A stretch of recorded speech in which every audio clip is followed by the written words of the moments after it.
Wow, that's some group of people. So we're going to be discussing something so important for our country, for our economy, and for getting us all working again and working well again. It's a tax reform that I think will make America strong and great again. Too few Americans are working, too many jobs are being shipped overseas, and too many middle-income families cannot make ends meet. This plan directly meets these challenges and the challenges also of business. It will provide major tax relief for middle-income and for most other Americans. There will be a major tax reduction. It'll simplify the tax code. It'll grow the American economy at a level that it hasn't seen for decades. And all of this does not add to our debt or our deficit, but I'll also be discussing some of that at the end, because we have to make much better deals, we have to negotiate much harder, and we've got to make our economy strong. Changes for individuals will be at levels that you haven't seen in a long time. We're going to cut the individual rates from 7 brackets to 4. Simplification. 25%, 20%, 10%, and 0. If you're single and earn less than $25,000 per year, or married and jointly earn less than $50,000. So, very important. If you're single and earn less than $25,000, or married and jointly earn less than $50,000, you'll not pay any income tax, nothing. This eliminates very strongly and quickly the marriage penalty, very unfair penalty. It eliminates the AMT, which is the alternative minimum tax. It ends the death tax. It's a double taxation. A lot of families go through hell over the death tax. It reduces or eliminates most of the deductions and loopholes available to special interests and to the very rich. In other words, it's going to cost me a fortune, which is actually true, while preserving charitable giving and mortgage interest deductions, very importantly. It ends the current tax treatment of carried interest. Those are the hedge fund folks that I've been talking about for quite a while. They make a lot of money, carried interest. So it ends the current tax treatment of carried interest for speculative partnerships that do not grow businesses or create jobs and are not risking their own capital. Changes for business. Now, so important, because it's all about business, it's all about jobs. We have 93 million people in this country that are in serious trouble, that want to work, they can't work. So for business, no business of any size, from a Fortune 500 company to a mom and pop shop, to a freelancer living from gig to gig, will pay more than 15% of their business income in taxes. Big reduction. A one-time deemed repatriation of corporate cash held overseas at significantly discount, which coming back at a significantly discount, 10%. So it comes back discounted at a 10% tax rate and ends the deferral of taxes on corporate income earned abroad. Now, it's called corporate inversion. It's a huge subject. I've been watching politicians now for years. All talk, no action politicians. I've been watching them for years talking about bringing this money back. The number is probably $2.5 trillion. Everybody agrees it should come back. Republicans, Democrats, everybody. They can't make a deal. They don't know how to go about making a deal. The reason companies aren't bringing it back is the tax is onerous. It doesn't make sense to bring it back. And in fact, many companies are leaving the United States. They're leaving our shores to go and collect their money. They're actually moving out of the United States for two reasons. The taxes are too high, and because they have tremendous amounts of money that they can't bring back into this country when everybody wants them to bring it back in. It's called leadership. We will have that money brought back in. As an example, I have millions of dollars overseas. I can't bring it back into this country. We file papers. We've been doing this for a year and a half. You can't get it back in. So the money stays in other countries, and that's what happens. Not good for us. The level of leadership that we need to get things like this done is so important. But this is something, and I've been watching it for a long time, everybody agrees to. We also reduce or eliminate some business loopholes, many of them actually, and deductions made unnecessary or redundant by the new lower tax rate on business income. The tax rate now is so low that a lot of these deductions, which are complicated, which don't make sense, and which are unfair, are gone. And we phase in a reasonable cap on the deductibility of the business interest expense. So we are going to give you, we have a very complex set of papers that actually, if you know business, is not so complex. And we're going to hand them out right now to the press. And I think you'll see, we have an amazing code. It will be simple, it will be easy, it will be fair. It's graduated. As you get up in income, you pay a little more. Some of the very unfair deductions that certain people have been given who make a lot of money will not be available any longer. But I actually believe they'll do better because I think the economy will grow. It'll grow rapidly, and we'll have something very special. Now, with all of that being said, and before we take some questions, we have to cut the costs of what's going on in this country. If you look at what we're doing and the money we're spending, I read where a washer, you know what a washer is? Nuts, bolts, and washer. To send from one state to another, it was a 19-cent washer, and it cost $900 and some odd thousand to send it from here to there.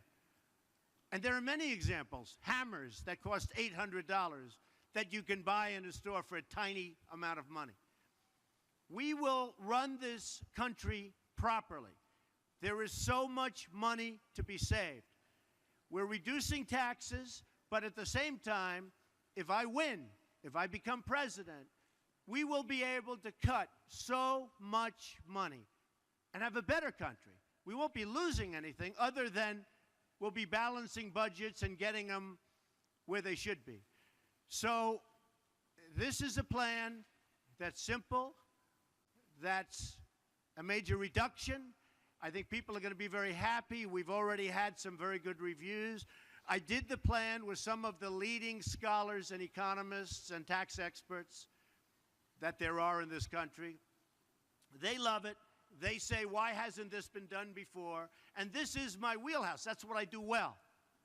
The economy is what I do well. Whenever they do polls, I always come out way above everybody else on the economy.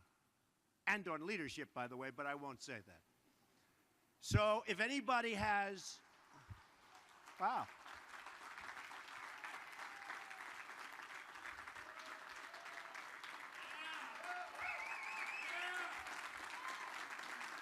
Thank you. That's amazing. That's some of the press was actually clapping. I never saw that. I don't think I've ever seen that before. All right, why don't we take some questions from the press? Yes, go ahead. No, I'm not going to do that yet. I have to get their approval. But we have some of the top people in the country worked on this. Well, we're looking at a 3%, but we think it can be 5%. It could even be 6%. We're going to have growth that will be tremendous. And by the way, if we have more than 3%, these numbers are really spectacular. And one of the things that they don't take into account in any big league fashion is the cutting. There is so much waste in government that I believe when I get in there, I'll be able to cut, without losing anything, to cut tremendous amounts off of the, and we're not even showing anything for that. So they're very conservative numbers. Yes, Sarah.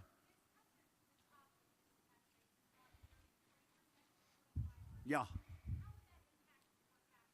My taxes will, first of all, I'll have a much simpler tax statement. It'll be much simpler. When I do my return, it'll be my returns go up to the ceiling and beyond, which is ridiculous. And you spend millions of dollars at a high level on lawyers, accountants, and everything else.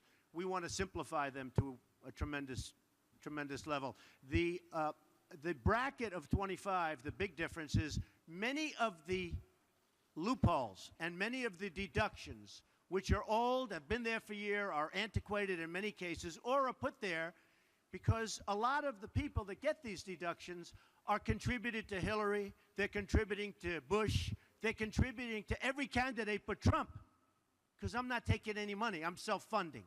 And these people want these deductions. There will be people, we're reducing taxes, but believe me, there will be people in the very upper echelons that won't be thrilled with this. We're taking away deductions, and that's one of the reasons we're able to lower it. So,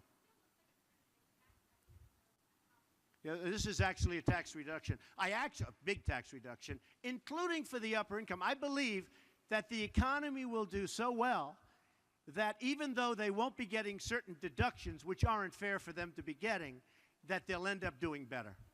Okay, yes, go ahead.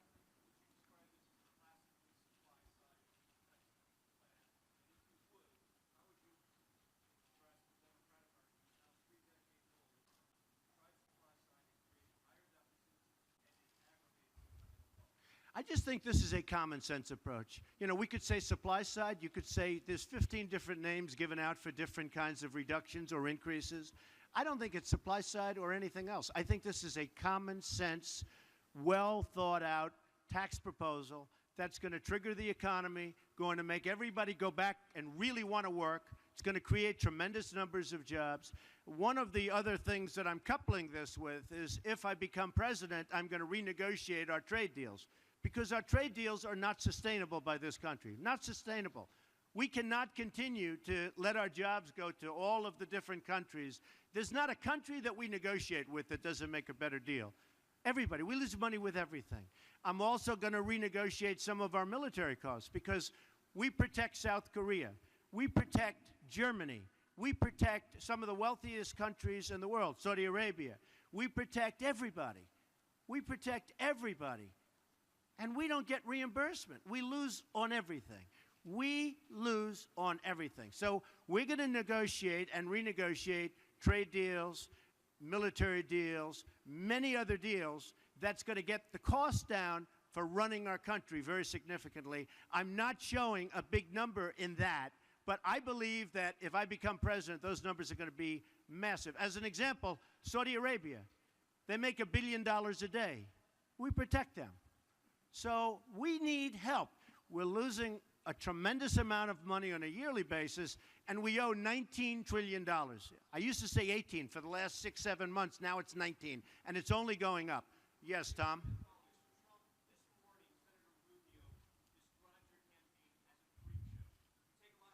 Well, now, Senator, look, Senator Rubio is a lightweight. We understand that. He wouldn't be able to do this. He wouldn't know a trade deal from any other deal.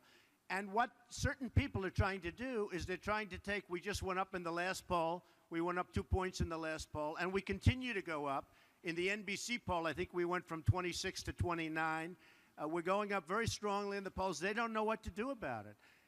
I built a great company. You'll see that in 60 Minutes last night. I built a great company. It's a phenomenal company with very little debt, tremendous cash flow. I'm funding my own campaign. Guys like Rubio, I mean, he desperately needs money. Ask the car dealer in Florida. Ask the people that support him. And a guy like Rubio and others, I don't want to single him out. You're singling him out. But they're largely controlled by their donors, the special interests, and frankly, more than anybody else, the lobbyists. I've turned down millions and millions of dollars from lobbyists and special interests because it's not the right thing. It's just not right. And that seems to be resonating very strongly. Yes. Thank you. Thank you.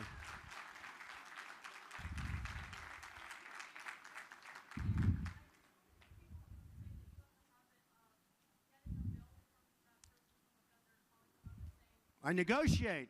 It's true. I do. I get bills from people and I negotiate. Or is that a bad thing? The country should do that. Yeah, I would. I'd bring that same attitude to the White House. It's true. She said, I have a habit. When you get a bill, you call up and you negotiate.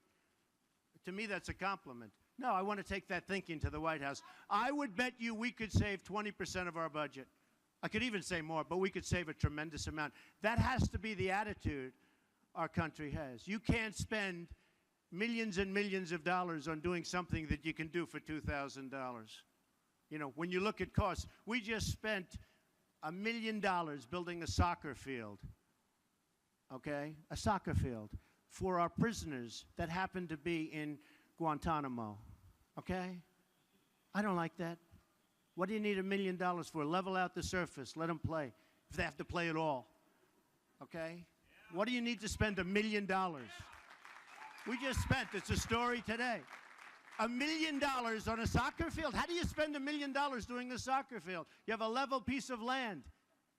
Throw them a ball, let them play soccer, if they have to play at all. Why are they playing soccer is my question. Okay. Yes, sir, go ahead. No, it's too long. You don't have time. You're not time. All right, go ahead. Why don't you go ahead? Right.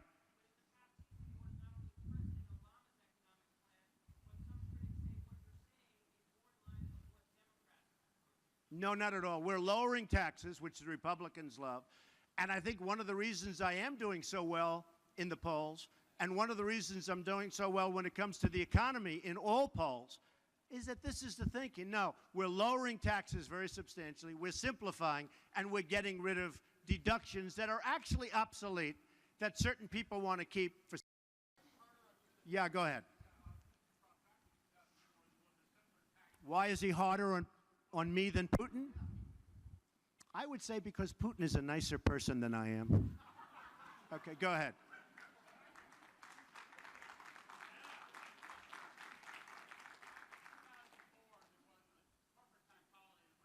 Right, right.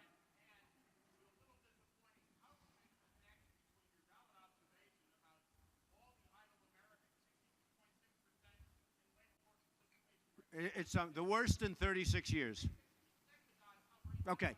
Well, it's a good question, and you can connect the dots. But I guess it has been probably since '04, you know, you're talking about 10, 11, 12 years, that people have wanted to bring the money back into the country. And again, it's called corporate inversion. And a lot of times the corporations are moving out and they're going to other countries, taking jobs. And now we have a really big problem because we have serious companies, very large, very prestigious companies, as you know. Obviously, you know something about business. But we have major companies looking to move out of the United States. You know, it used to be they'd move from New York to Florida, they'd move from New Jersey to Texas or whatever. Now they're talking about moving from the United States to Ireland and to England and to other places, to Spain, where they get treated differently and, frankly, better. And they're doing that for a number of the reasons, but one of the reasons, one of the big reasons, as you know, is taxes. One of the other reasons is to get all of this cash that they've built up and they can't get back into our country. And when this money comes back into our country that everybody wants, it's going to be put to work in our country largely. It can go other places, but largely. And I think it'll be an amazing boon. Now, here's the other thing. They think it's $2.5 trillion. I think it's much more than that.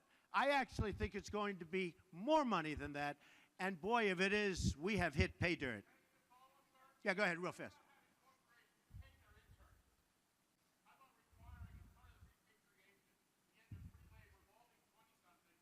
Well, you know, when you end the repatriation, when you get the money coming back in, beyond, tremendous things happen. Sarah, go ahead.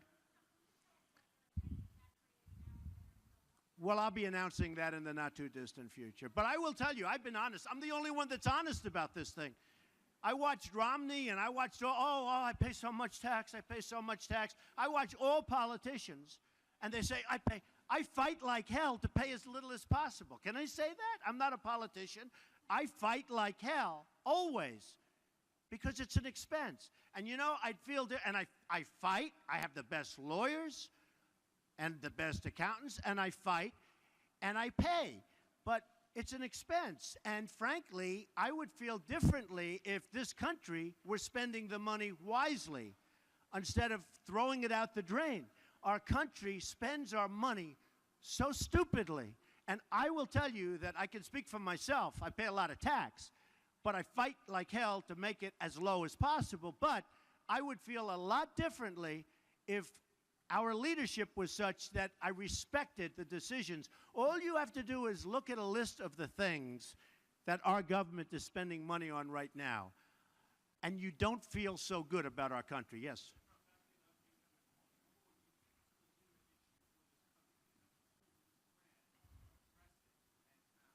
Well, I'll tell you what, in terms of income inequality, we're going to create a lot of jobs. You know, right now, we have a false 5.4, 5.3, 5.6. Every month is different. It is such a phony number because when people look and look and look, and then they give up looking for a job, they're taken off the roll, so the number isn't reflective. I've seen numbers of 24%. I actually saw a number of 42% unemployment. 42%. And it could be, because when you're looking for a job and you go around and you look and you look and you fight and you want to work and you want to take care of your family, and then you can't get the job, and you know what I'm talking about because you're shaking your head, and you can't get the job, essentially, for statistical purposes, you are considered employed. So then I read, every time it comes out, I hear 5.3% unemployment. That is the biggest joke there is in this country. That number is so false. And, you know, people ask, how come Trump is doing so well, and Carson and others? How come they're doing? You know why they're doing well? Because people are tired of political speak. They're tired of that. And the worst example of it, one of the worst examples of it, is the phony unemployment rate. The unemployment rate is probably 20%. But I will tell you, you have some great economists that will tell you it's 30, 32, and the highest I've heard so far is 42%.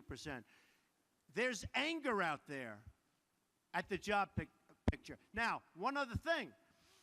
With that being said, China, Japan, Mexico, Brazil, these countries are all taking our jobs like we're a bunch of babies.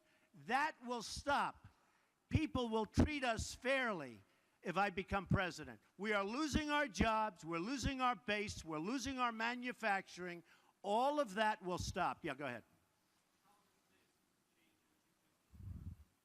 Well, this is number one, it's simplification. Number two, what I'm really doing is the big picture, because corporations now are going to start having an incentive to create jobs. They're going to have an incentive also to stay in this country.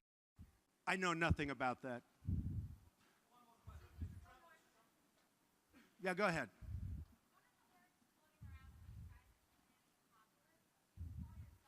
No, I'm not a populist. No, I'm not. I'm a man of great common sense. I'm a man that's built a tremendous company with the best locations in real estate, the best everything. You're here at one of them. I have many of these. I've done a great job. I've employed tens of thousands of people. I employ now thousands and thousands of people. I've done a good job. But I wouldn't say populist at all. I would say I'm a man of common sense. I'm cutting taxes. I'm going to create a lot of jobs. I'm going to get rid of a tremendous amount of waste. And I'll tell you what, the waste that I get rid of, is going to have a huge impact. And I'm not even putting that in my numbers. So I think it's going to be terrific. All right, how about one more question? Go ahead. Yes, the motor industry. That's a beautiful way of describing it, the motor industry. Where are you from? England. I love what a beautiful accent. No, I want to get the industry, we call it the automobile industry, but I want to get the automobile industry to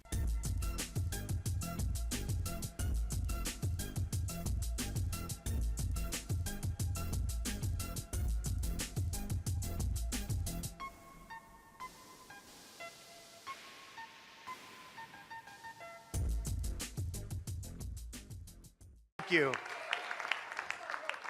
It's been a very interesting 3 weeks, I will tell you. Somebody was on one of the shows, they were calling it incoming. It's incoming, and we certainly have had a lot of it, and I think we've turned it to our advantage because it started with my opening remarks when I said I'm going to run for president because we want to make this country great again. We have to make our country great again. And I made a statement and I read a speech. Actually, I didn't read. I don't use teleprompters. I don't like that. Too easy. Other people use teleprompters. Maybe when you run for president, you shouldn't be allowed to use a teleprompter because you find out what you're getting. Does that make sense? And very interestingly, we made a speech, got great reviews, fantastic reviews, and everybody thought it was a wonderful speech, wonderful opening. And then about a week later, they said, oh, they took a statement and they dissected it. And they cut out a few words, and they said this, and all of a sudden, and it was very interesting. And what that sort of transformed into was the word illegal immigrants, and we brought something up that wasn't even discussed by anybody. Democrat, Republican, wasn't discussed. The problem that we're having in this country, it's a tremendous problem with the border and border security and lack of border security and illegal immigrants. It's a huge problem, and now everybody's talking about it, and they're saying I was right, and people that were criticizing me 2 weeks ago are calling me, and they're saying, off the record, Mr. Trump, you were right. And even reporters, a couple of them called, and they sort of don't. I said, would you go on the record? No, no, no, we don't want to do that. But we're getting great credit. And then last week, as you know, we had a tremendous rally, 15,000 people in Phoenix, Arizona, and it was unbelievable. And they really came for a reason, and it was illegal immigration. They're being decimated. They want it stopped. I want people to come into the country, but they have to do it through the legal process.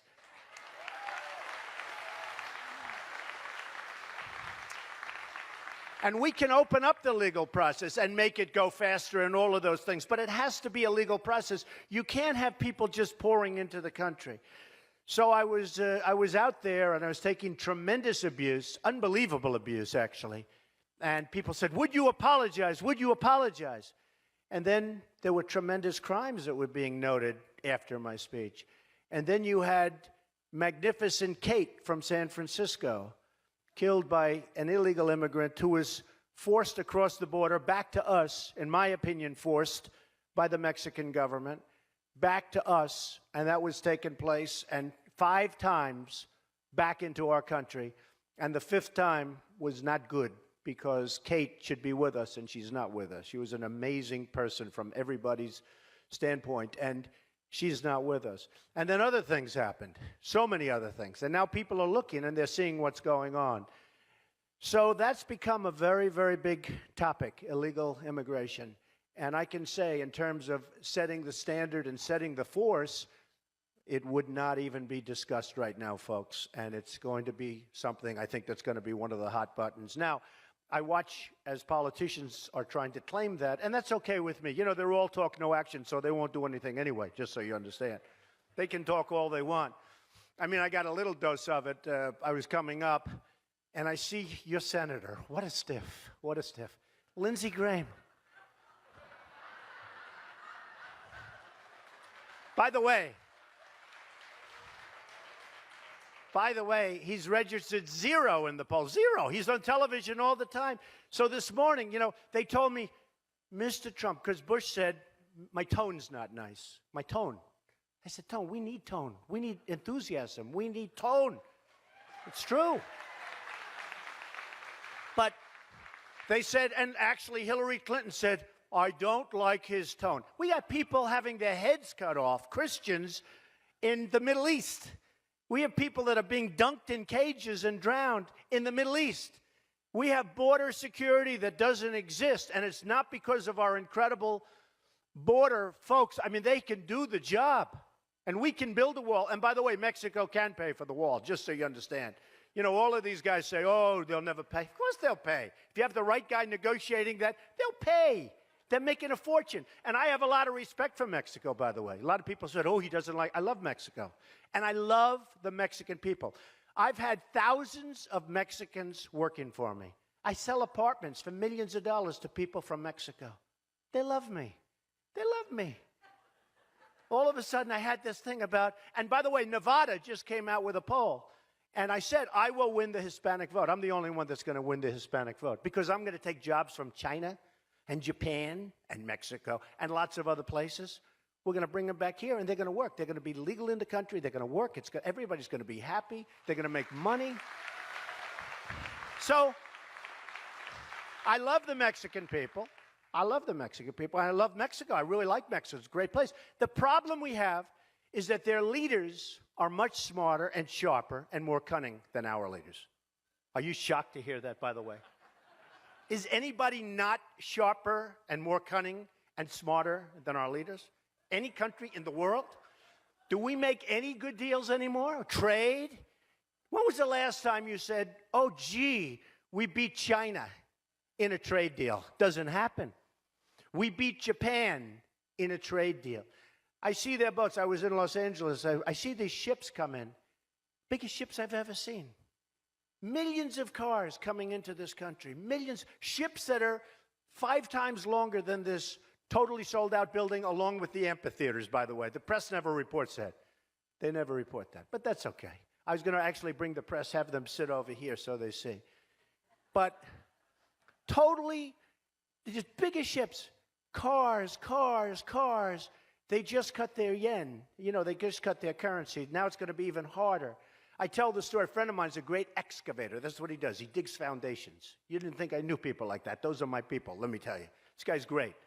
He's a great excavator, and he was very, very upset because his order for new excavators, excavation equipment and tractors, I said, what's wrong with you? He goes, well, I didn't buy Caterpillar. All my life I bought Caterpillar, and now I went to Komatsu. I said, why did you do that? He said, because Japan just cut their currency so low, Donald, that I had no choice. I had to do it. I feel so guilty.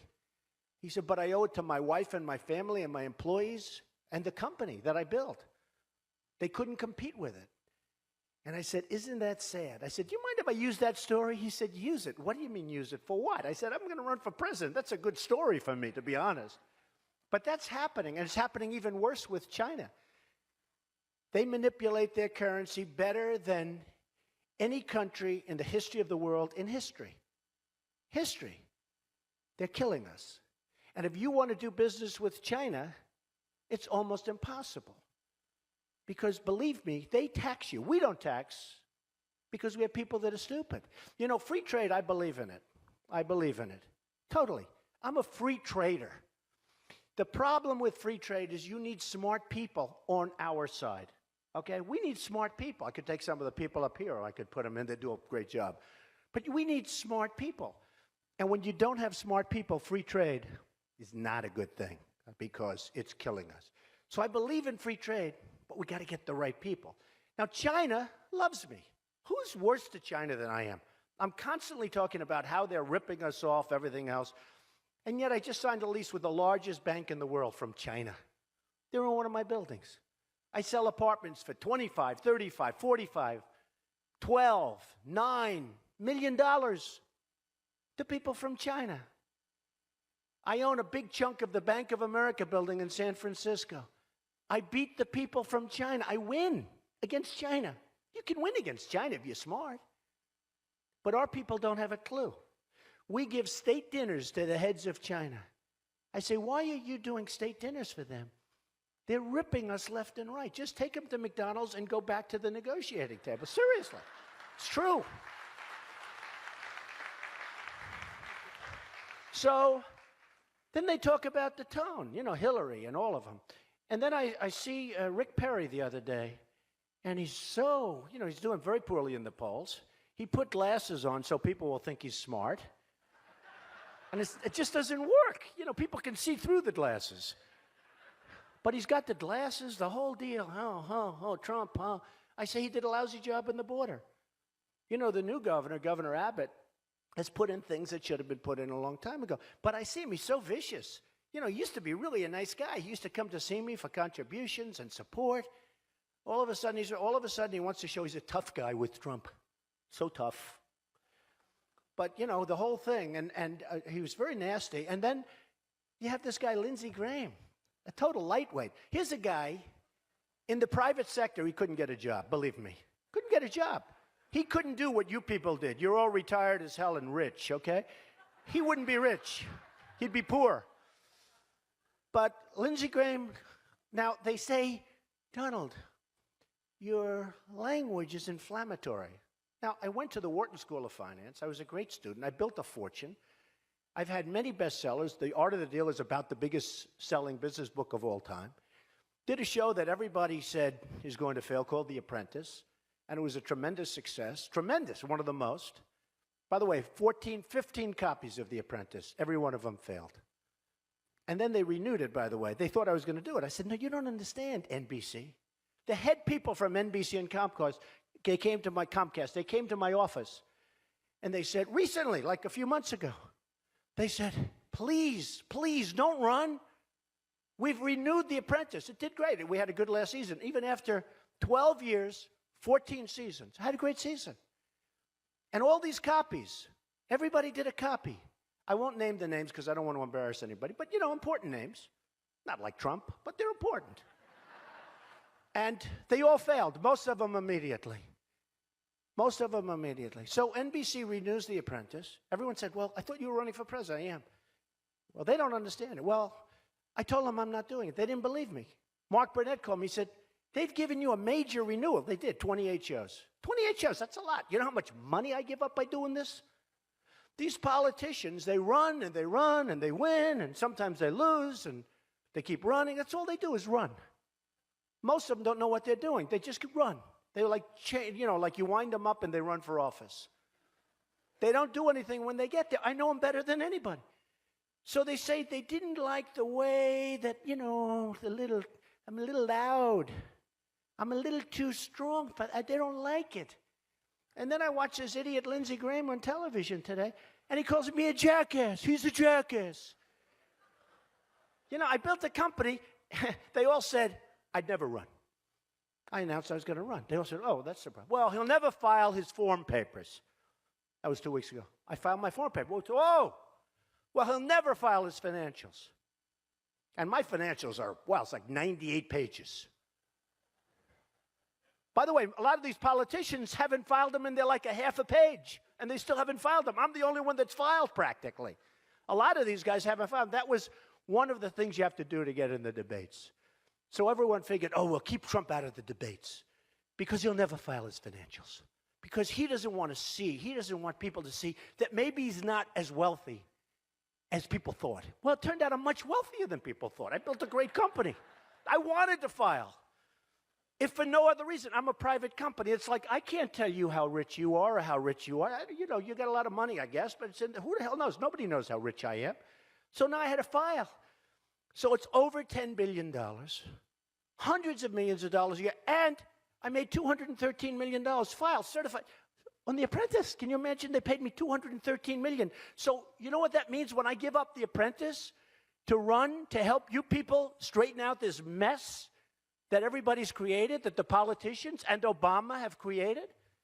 I mean, it's very expensive and it's very everything, and I don't care. And when I say about the $10 billion, it's much more than that, but that's okay. I wanted to be conservative. When I say about the $10 billion, I'm not doing that to brag. Who cares? Who cares? If you have $1 billion, you can live very nicely. I'm only kidding. Who cares? What I'm saying is that's the mindset that we need as a country. We need to take back our jobs from China and other places. We need to make great deals with other countries. Saudi Arabia, I like the Saudis. They're very nice. I make a lot of money with them. They buy all sorts of my stuff, all kinds of toys from Trump. They pay me millions and hundreds of millions. But you know what? They make $1 billion a day, folks. And whenever they're in trouble, our military takes care. You know, we get nothing. South Korea, crazy is right? Who said that? Stand up. Stand up.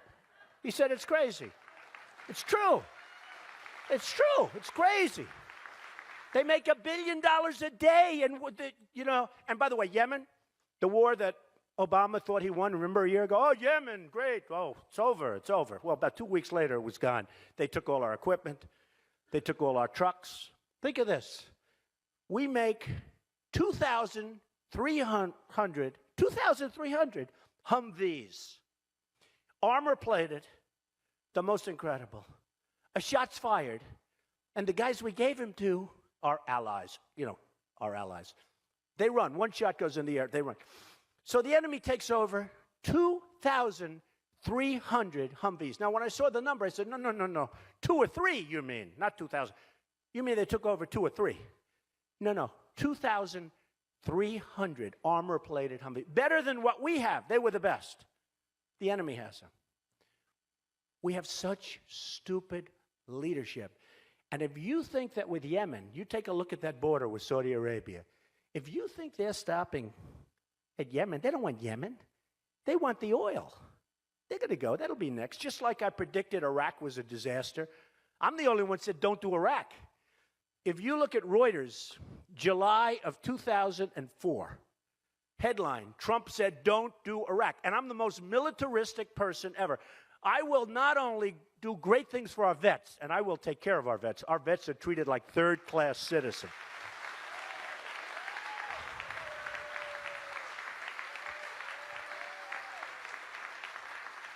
But I will build a military that's so strong that we'll never have to use it because they're going to say, we're not messing with that guy, and we're not messing with that country. Because our military is decimated. I'm in the real estate business. All the time I get these listings, a base, a naval base, an army base, a marine base. They're always for sale. I say, how many bases can they sell? I mean, they're selling the bases. When you sell the bases, that means they're closing up. And right now, our military is the smallest it's been in decades. And we need it like more than ever. And our vets are being treated worse than they've ever been. So the waiting list, worse than they've ever been. The waiting list, as of this morning, I just saw a report. They had the big thing when they had the scandal, because it's the most corrupt thing you've ever seen. And this is why I'm angry at John McCain, for 2 reasons. Number one, John McCain, you got to remember this, he's totally about open borders and all of this stuff. And when I went to Arizona, he called these 15,000 unbelievable people. Unbelievable. I know crazies. Okay? I know crazies. These were unbelievable. And John McCain, who I supported for president, I think I raised him over $1 million. And he lost. And he lost. So he can lose. I don't hold that against him, but I raised him a lot of money.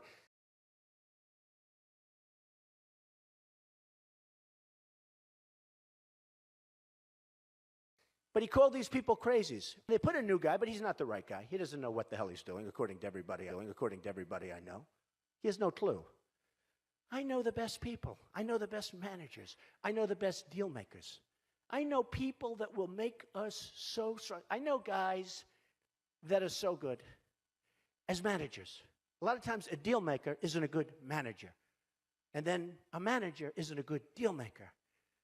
But you look at Obamacare with the $5 billion website, and the wonderful former governor, who was a wonderful woman, didn't have a clue. She didn't have a clue. It was a mess. So how do you spend $5 billion on a website for something that has to be repealed and replaced with something much better? Has to be. Has to be. We have no choice. Because it's bad for the people. The premiums are going through the roof. The deductibles are ridiculous. You'll never get to use it unless you get hit by a Komatsu. It's the only way you get to use it. It's true. Not Caterpillar. We don't buy them anymore, remember. So this guy, Lindsey Graham, gets out, and he's out there, and he calls me a jackass. I'm supposed to be nice. I'm trying to be nice. I'm working hard to be nice. But every time I turn on, I have some guy that is hitting me, like hard. Now, the reason they're hitting me, in all fairness, is when you register 0 in the poll, what the hell? They have nothing to lose, right? And then I thought to myself about Lindsey Graham, I thought it was a very bad statement. You build a fortune, you're a smart guy, you want to do something great for the country. I'm giving up millions of dollars. I had Macy's terminate a deal because, oh, Don, you're a little controversial. You're talking about illegal immigration. I said, it's illegal. But they had no guts. No, it's true. It's true. And all over the world, a friend of mine calls me from Paris. Oh, Donald, it's so bad about losing NASCAR. I feel so badly for you. It says, Trump loses NASCAR. Headlines on a business paper in Paris. Guy calls me up to pay condolences. You know what it was? It was a banquet at Doral, one night. It was a one-night banquet at Doral. I'll rent it to somebody else for more money in about 2 seconds in Miami. The next day, Trump loses ESPN. ESPN severs ties with Trump. It was a golf outing for 120 golfers from ESPN at my course in Los Angeles. So now they're going to go to a crummy course because this course is much better than the one, the ultimate. It's like not even a contest. So they'll play at this crummy course. By the way, they'll all be back next year. They already told me that. Hey, Don, we're going to get out for a year. We'll be back next year. I said, okay, that's okay. I keep their deposit. They both, no, they gave me, no, 100%. 100%. I keep their deposit, and I rent it, so I get 2 for the price of 1. We know what that feeling is. But, all over the place. But it's still a lot of money. Then I sued Univision, and NBC, that's going to be easy. I mean, the whole thing is, like, ridiculous. So I give up a lot. But this guy, Lindsey Graham, so he calls me a jackass this morning. And I said to myself, it's amazing. He doesn't seem like a very bright guy, okay? He actually probably seems to me not as bright, honestly, as Rick Perry. I think Rick Perry probably is smarter than Lindsey Graham, but what do I know? Actually, I said about Rick Perry that he said, I shouldn't be debating because my spirit is wrong for America. Okay, all I want to do is make us rich, save your Social Security, stop having everyone rip us off, and I have bad spirit, right? So he said he shouldn't be allowed on the debate stage. I said to myself, he shouldn't. And then I tweeted, I have many millions between Facebook and Twitter. It's great. It's like owning a newspaper without the losses. It's incredible. Incredible. So I tweeted that Rick Perry should have to have an IQ test before getting on the debate stage. And people said that was tough. But today I got called a jackass by this guy. And then I said to myself, hey, didn't this guy call me like 4 years ago? Yes. He called me 4 years ago, 4 years ago. Lindsey Graham. I didn't even know who he was. He goes, Mr. Trump, this is Senator Lindsey Graham. I wonder if it would be possible for you to call Fox. Because, until I ran, I had that little thing which I do just for fun. Fox and Friends are so great. Brian and Steve and Elizabeth. They're great people, right? They're great. And he wanted to know whether or not I could give him a good reference on Fox and Friends, okay? He wanted to know. I do that. And then, of course, he wanted to know whether or not he could come and see me for some campaign contributions. And, I give to everybody. Everybody. People say, oh, you gave to the Democrats. Oh, of course I do, because I'm intelligent. You gave to the Republicans. You gave to Hillary. You gave here. Of course I do. When I want something, I get it. I was a businessman until a few months ago. When I want something, I give here. And that's part of the problem with our system. Until a couple of months ago, I could have anything, believe me. If a Republican wants, I give. When I need something, I call. Hey, oh, Mr. Trump, sir, how are you? What can I do for you? I said, nothing really. Be at my wedding. Make sure, please. Okay? Or whatever I want. Part of the problem we have. See, with me, I don't need anybody money. Nobody has to give to me. People are sending me money anyway. I said, you don't have to bother, please. Don't bother. Don't give me any. I don't need money. I'm doing it myself. So when people come up to me and they say, Mr. Trump, I'd like you to do this, which is good for him but bad for the country, I'll say, I'm sorry, I can't do it, folks. I'm not doing it. I'm only doing the right thing. So Lindsey Graham says to me, please, whatever you can do. I'm saying to myself, what's this guy, a beggar? He's like begging me to help him with Fox and Friends. So I say, okay, and I'll mention your name. He said, could you mention my name? I said, yes, I'll mention. And he gave me his number, and I found the card. I wrote the number down. I don't know if it's the right number. Let's try it. 202-228-0000. 0292. I don't know. Maybe it's, you know, it's 3-4 years ago, so maybe it's an old number. 202-228-0292. So, I don't know. Give it a shot. Your local politician, you know, he won't fix anything, but at least he'll talk to you. So with the vets, I will get things fixed, because that's what I do. I make things better. I made a fortune by Doral. It was in trouble. I took it out of bankruptcy. I made it, now it's one of the top resorts in the world, in Miami. Thank you. But we have to make our country better. We have to make our country stronger. And we have to make our country richer, and we have to do it fast. We really have to do it fast, because we don't have that much time left. We have to change our mindset in the United States. Now, you know, I have a little statement, the American dream is dead. And to just show you how bad it is, the American dream is dead, but I'm going to make it bigger and better and stronger than ever before. Because the press is very dishonest. And I say, always, the American dream is dead, but we're going to make it bigger and better. And everyone stands up and they go crazy and they applaud. And I mean it. So my wife goes the other day, I'm talking to her, and she comes, "Oh, darling, that was such a tough statement." So what? I said, "I thought I did well." And they turn it on. They have, on television, TiVo, they have, "The American dream is dead." Cut. That's the end. That's a terrible statement. So I say, the American dream is dead. We're going to make it bigger and better and stronger than ever before. That's what I'm going to do. I know how to do it. Politicians don't know how to do it. They don't know how to do it. And I am so tired of politicians. Nobody knows them better than me. I know them. I deal with them. If you can't get rich dealing with politicians, there's something wrong with you. Honestly. I know them. The problem is with politicians, and this is almost all of them, not all of them, but the problem is with politicians, it's perseverance, they work, they try, but they only want to keep their job. That's 99% of what they want. I get calls from senators, "Could we come and see you?" You know, you have these campaign finance limits, which are actually a good thing, because, you know, you can just give to. I even tell them, senators call up, I send them a check, it's easy. I said, don't bother. They want to fly from Washington to New York. I mean, how long? Come to my office, and I'm allowed to give them, what, $2,600 or something. I mean, like a whole day is wasted. And I say, this is what they do? And that's what they do, from morning till night.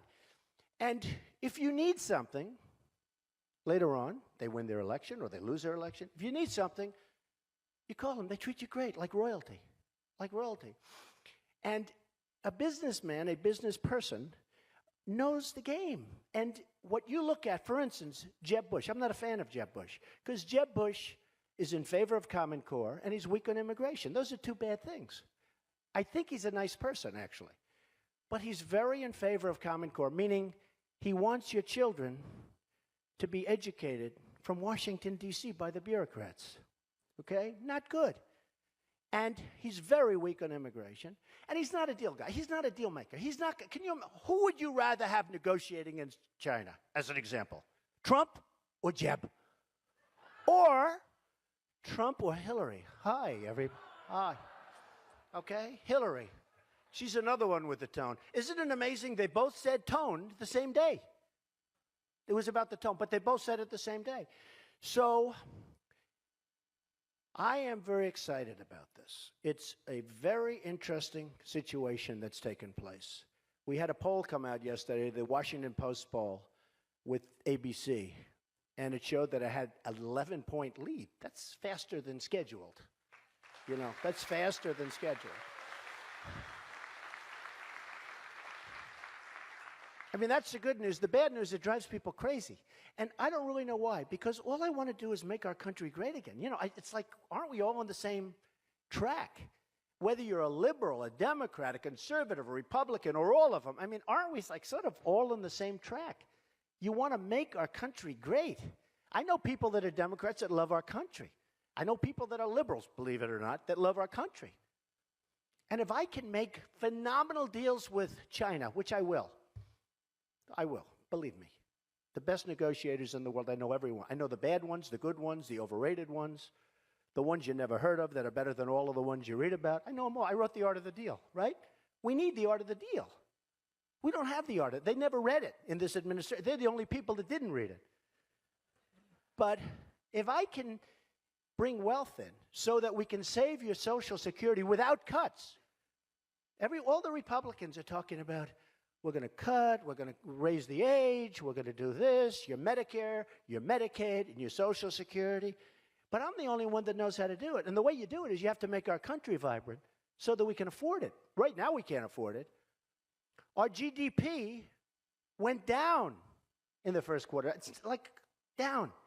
China went up to 7%, and they're beside themselves. How come it only went up 7%? And China, 1 year ago, it was announced that China now is the #1 in the world. You know that, economically, from the standpoint that so matters.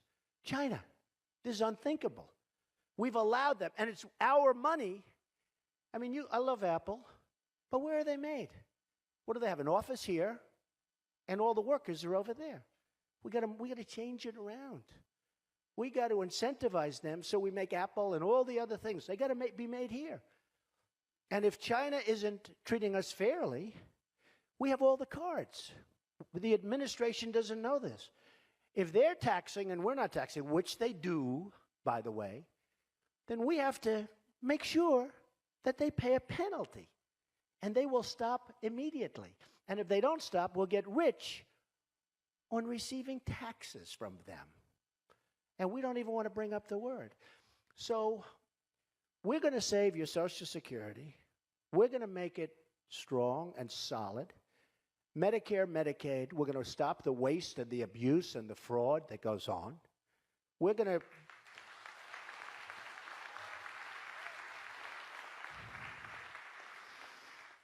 to make proper deals. People mention the Iran deal as an example. What kind of a deal is this? What kind of a deal? I mean, I've seen one-sided deals before. This is like Sergeant Bergdahl. We get a traitor, a no-good, rotten traitor like Bergdahl, and they get 5 killers that they most wanted in the whole world who are right now back on the battlefield trying to kill everybody, including us, okay? What kind of a deal is this? Not good, right? I like that. Stand up.